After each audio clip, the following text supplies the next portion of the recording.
Halo teman-teman, pecinta tanaman di mana saja berada. Jumpa kembali dengan saya, Lalu Mustawil di channel Taulin Garden. Pada video kali ini, saya akan berbagi tips sederhana dengan teman-teman bagaimana cara membedakan madu yang murni dengan madu yang tidak murni. Oke, seperti apa videonya? Yuk kita saksikan bersama.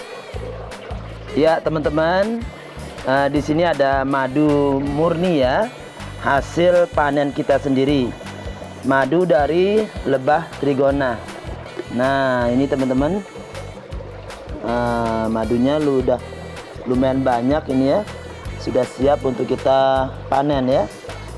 Nah jadi ini teman-teman, kalau pada video sebelumnya saya sudah kenalkan bahwa kantong madunya yang ini ya teman-teman, ini kantong madunya. Nah kemudian ini adalah telur-telur ini.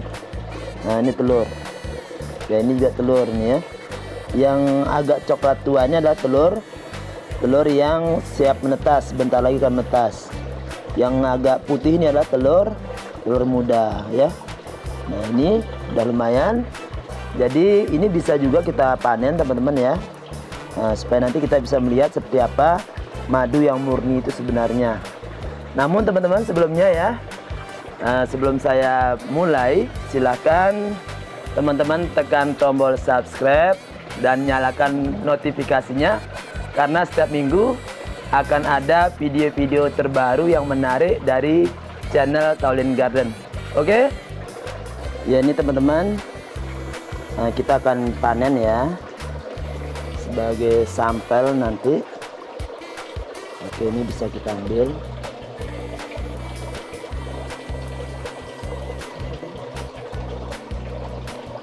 Sekalian ini saya mau panen untuk keluarga juga ya, selain untuk sampel uji coba kita.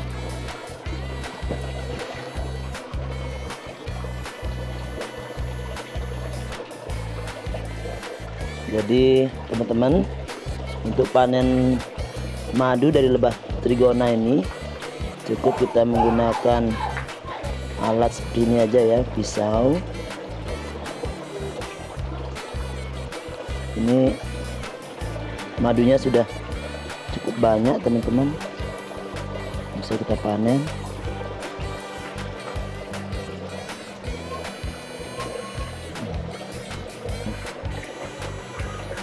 Ini bipolen ya teman-teman ya.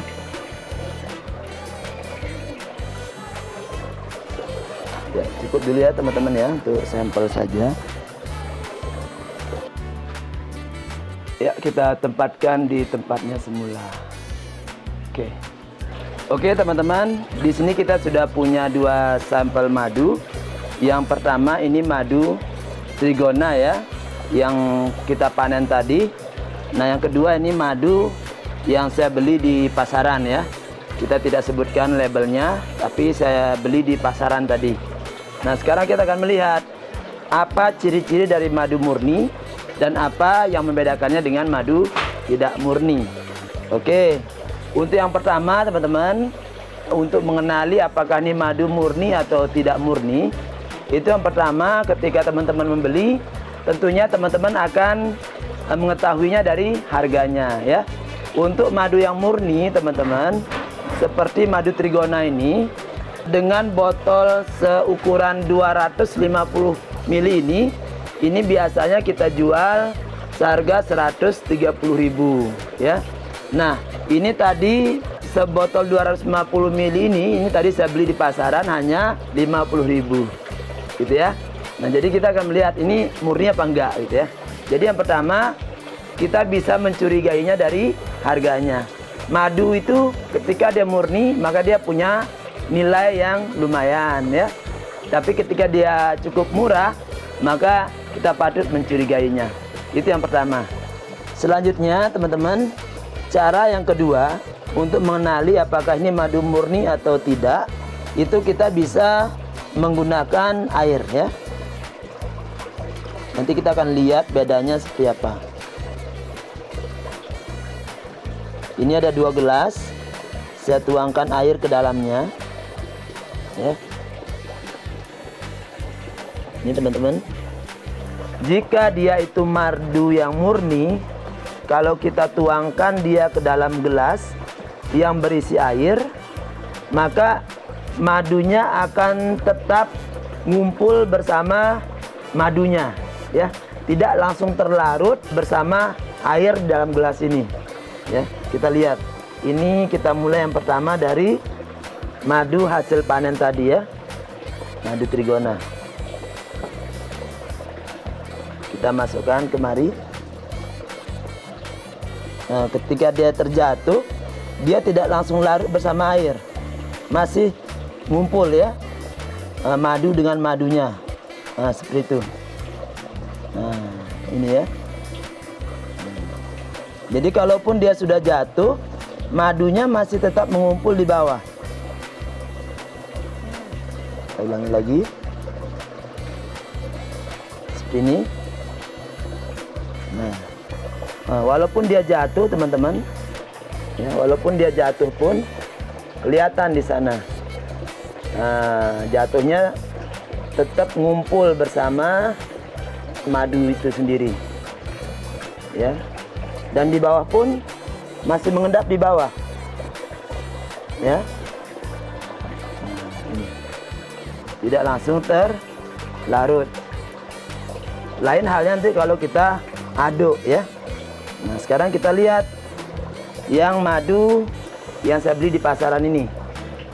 Seperti apa dia kalau kita larutkan, kita jatuhkan ke dalam gelas ini.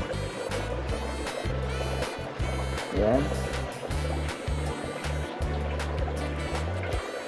Dia langsung bercampur dengan air ini, teman-teman. Ya, di bawah pun tidak ada endapan madu. Langsung tercampur dengan air. Belum sampai di bawah permukaan gelas, dia sudah berbaur seperti itu. Sudah terlarut. Tanpa kita aduk dia sudah terlarut, ya. Nah. Jelas bedanya, teman-teman, ya. Belum saya aduk sudah seperti ini, ya. Sedangkan madu yang murni tadi belum, masih mengendap di bawah, ya.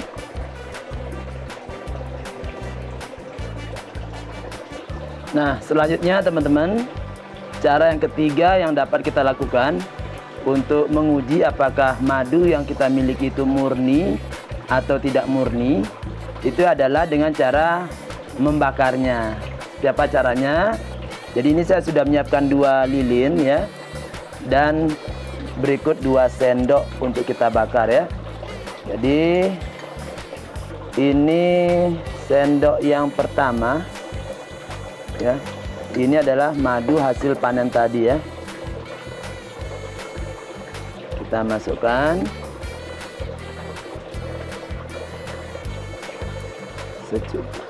jangan sampai tumpah, ya, segini aja. Demikian juga dengan madu yang saya beli di pasaran, teman-teman, ya.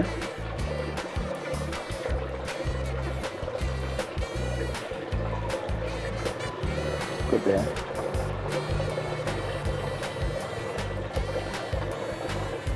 Oke, teman-teman, yang di sebelah kanan ini adalah madu yang saya beli di pasaran.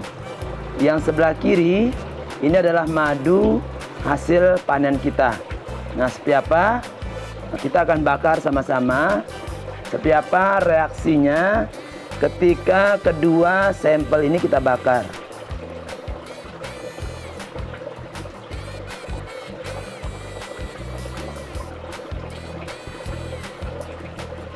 Ya, yang sampel madu hasil panen itu sudah mulai meletup, ya.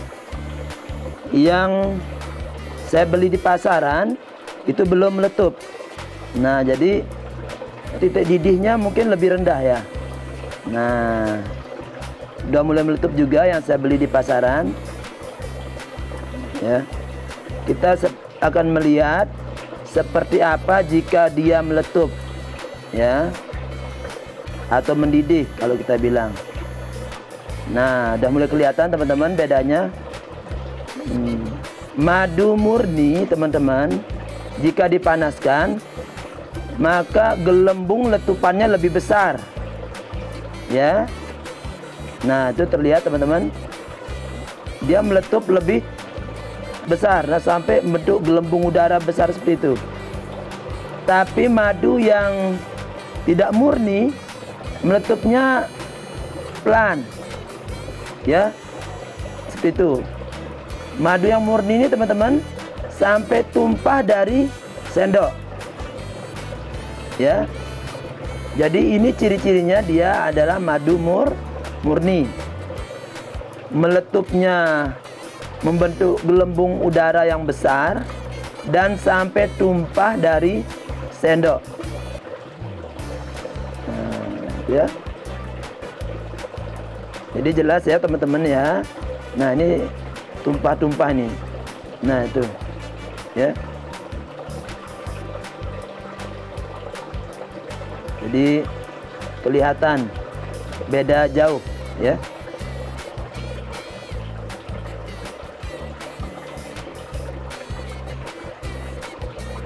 Oke. Sudah ya? Sudah terlihat jelas perbedaannya ya? Oke. Kita cukupkan. Ya.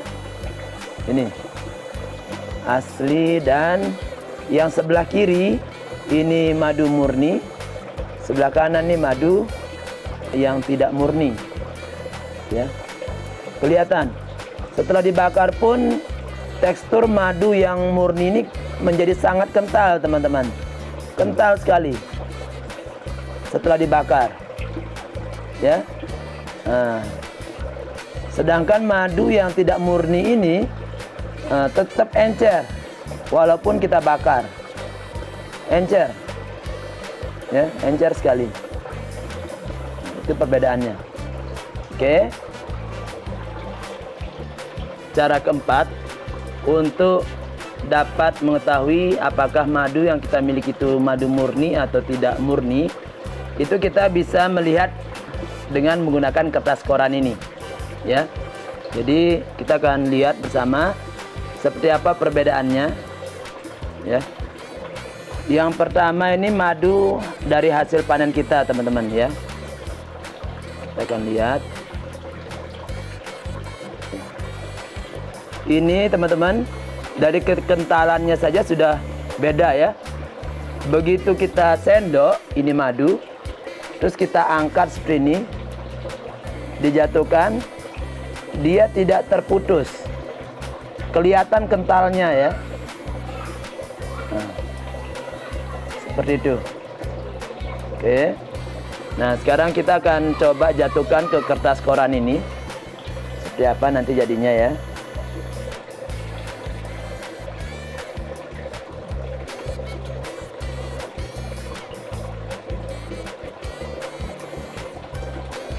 Ya.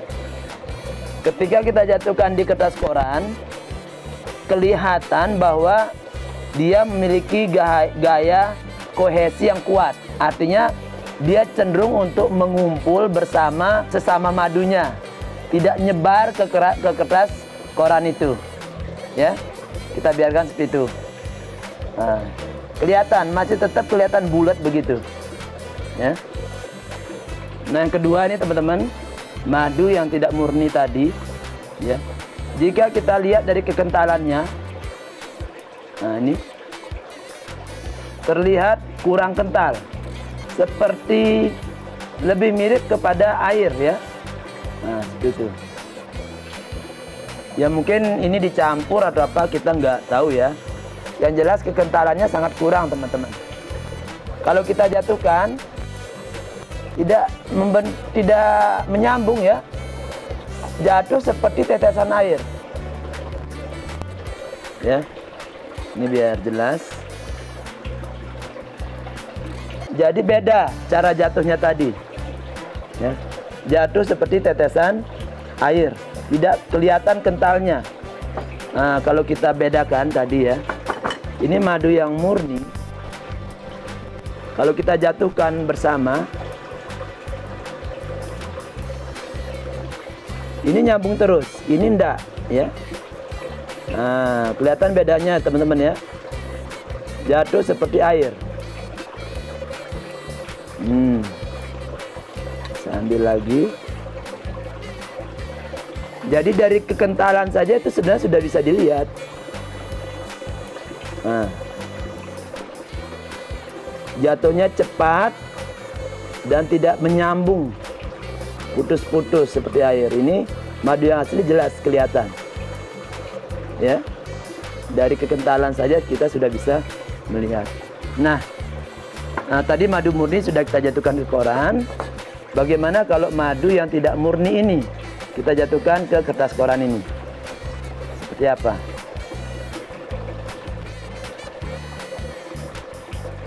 Sedikit saja. Ya. Ada gaya kohesi atau gaya tarik menarik antara molekul yang sejenis, teman-teman. Tapi dia tidak begitu kuat. Dengan cepat dia akan terserap oleh kertas koran ini. Nah, seperti ini. Yang ini yang dari tadi masih dia tidak terserap oleh kertas koran. Ini yang murni ya, teman-teman. Nah, ini langsung dia terserap oleh kertas koran. Kelihatan bahwa kertas koran ini di sekitar cairan ini basah. Cepat menyebar dia, gitu ya. Nah, coba kita lihat bagian bawahnya, teman-teman. Nah, kelihatan bahwa dia tembus dari kertas koran ini, ya. Kertas koran basah dan terlihat tembus. Ini yang murni sudah dari tadi ya. Nah, kelihatan nggak? Ya. Nah, jadi yang di kanan ini, yang ini teman-teman, ini yang tidak murni, dia terserap sebagian oleh kertas koran. Yang di kiri ini yang murni, tidak ada bercak basah di sekitar madu itu sendiri. Ya, jadi terlihat bedanya ya teman-teman ya. Padahal ini madu yang murni sudah dari tadi nih, ya. Nah, ini baru aja ini kita teteskan sudah seperti ini. Tambah lama kita biarkan bercak basah di kertas koran itu semakin besar, semakin lebar. Nah, saya turunkan. Ada. Nah, gampang tumpah, ya. Nah, madu yang murni tumpahnya agak susah. Kita miringkan dia nggak tumpah. Ini kita miringkan dikit dia udah tumpah, ya. Nah, begitu teman-teman. Ya, jadi itu teman-teman tips sederhana, mudah dan singkat dari saya tentang bagaimana kita menguji apakah madu yang kita miliki di rumah itu murni atau tidak murni. Nah, kita review sedikit ya. Yang pertama caranya adalah kita bisa lihat dari harganya. Madu memiliki harga yang cukup bagus kalau dia murni, tapi ketika harganya terlalu murah, patut kita curigai. Yang pertama. Kemudian yang kedua, itu adalah dengan cara kita larutkan ke dalam air. Madu yang murni, maka dia tidak gampang larut ke dalam air. Dia tetap menyatu bersama sesama madunya sebelum kita aduk. Walaupun kita biarkan lama, dia akan tetap menyatu seperti itu. Tapi yang tidak asli, dia akan langsung begitu kita jatuhkan ke air, dia langsung larut di sana. Oke, yang kedua. Kemudian yang ketiga, kalau kita bakar ya dengan menggunakan sendok seperti tadi, madu yang murni itu ketika dipanaskan dia akan meletup sampai keluar dari sendok tadi ya. Sedangkan madu yang tidak murni dia meletup juga, namun tetap berada di dalam wadah sendok itu, tidak ada yang keluar dari sendok. Ya, gelembung-gelembung udara letupan dari madu murni juga lebih besar daripada gelembung udara dari madu yang tidak murni. Itu yang ketiga. Kemudian yang keempat, teman-teman, kita bisa melihat dari kekentalannya. Madu yang murni itu kelihatan kental banget, ya. Kita jatuhkan dia tidak terputus dari sendok sampai ke bawah, itu tidak terputus sambungan madunya yang jatuh tadi. Tapi kalau dia tidak murni, maka dia jatuh putus-putus, ya. Bahkan ada yang ekstrim itu seperti jatuh tetesannya air gitu ya. Oke. Berikutnya yang kelima itu adalah kalau kita jatuhkan di koran seperti ini. Nah, ini sudah kelihatan ya. Jadi madu yang murni teman-teman, dia tetap menyatu dengan madunya, tidak merembes ke kertas koran ini. Kita miringkan pun dia juga agak susah untuk tumpah ya. Nah, ini yang murni. Kita lihat bawahnya juga nggak merembes. Sedangkan yang tidak murni, miring sedikit dia sudah jatuh dan keserap ya oleh kertas koran ini. Ya, jadi sangat kelihatan bedanya. Gitu ya. Oke, teman-teman, itu cara mudah kita untuk mengetahui apakah madu kita tuh murni atau tidak murni. Nah, ini sedikit tambahan dari saya teman-teman. Kalau saya katakan nih hoax ya tentang uji coba madu. Madu dicari semut, madu disukai semut ya. Jadi kalau saya itu adalah tidak benar. Karena apa? Karena madu murni pun tetap disukai oleh semut. Ya, karena ini adalah nektar, gula alami dari bunga ya. Jangankan madu yang sudah dipanen, kadang sarang lebah pun sering dicari oleh semut pasca kita panen. Karena ada aroma madu sisa panen yang keluar dari sarang itu. Jadi tetap walaupun dia madu murni, dia tetap disukai oleh semut. Jadi simpan dengan baik ya teman-teman. Jadi dulu kan katanya kalau disukai semut berarti dia nggak murni. Itu salah ya, karena madu murni pun tetap disukai oleh semut. Kemudian ada juga yang kurang tepat tentang pengujian madu itu, kalau ditaruh di kulkas dia akan mengkristal atau akan membeku. Nah, itu juga tidak benar teman-teman, karena madu ini juga dia memiliki kadar air ya, apalagi madu yang di alam bebas. Ketika musim hujan dipanen tentu ada kandungan air di dalam madu ini. Maka ketika dia kena suhu dingin, dia akan mengkristal, akan terpisah dengan madu murninya, gitu ya. Tapi pendapat tentang maduku beku di kulkas, berarti ini palsu, itu tidak tepat juga, ya. Jadi itu harus kita ketahui. Oke teman-teman, itu saja berbagi tips sederhana dari saya. Mudah-mudahan jelas ya. Teman-teman bisa mencobanya untuk membedakan mana madu murni dan mana madu yang tidak murni. Semoga video ini bermanfaat. Sampai ketemu lagi dengan saya di video-video menarik berikutnya. Tapi jangan lupa klik subscribe, like, komen, dan share kembali untuk berbagi dengan teman-teman kita yang lain. Oke, bye.